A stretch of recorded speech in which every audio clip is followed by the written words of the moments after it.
সাহেব দয়া করে দেখেন, আমার বউ কাল রাতেও ঠিক ছিল, সকালে সাজতে বসার পরে এই পুরো শরীর হাড্ডি হয়ে গেছে। হালকু, তোমার বউয়ের পুরো শরীর ভেতর থেকে নষ্ট হয়ে গেছে।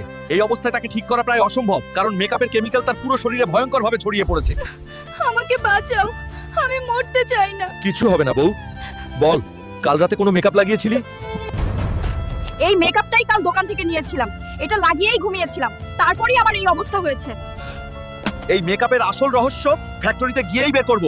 বউ তুই ভয় পাবি না, একটু বিশ্রাম নে, আমি এখনই ফিরছি।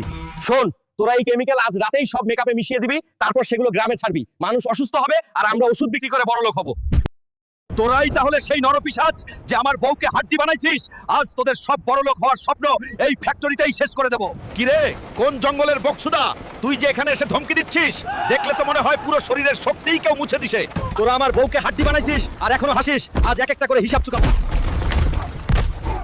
বল আমার বউকে ঠিক করবি কিভাবে, না হলে তোর খেলা এখানেই শেষ। হালকা ভাই, আমি দিচ্ছি তোমার বউয়ের ওষুধ, আগে আমাকে ছেড়ে দাও। কিরে, বউকে বাঁচাতে এসেছিলি, এবার দেখি তোকে সাবস্ক্রাইব দিয়ে বাঁচাই কে? বন্ধুরা তাড়াতাড়ি আমাকে বাঁচাও প্লিজ।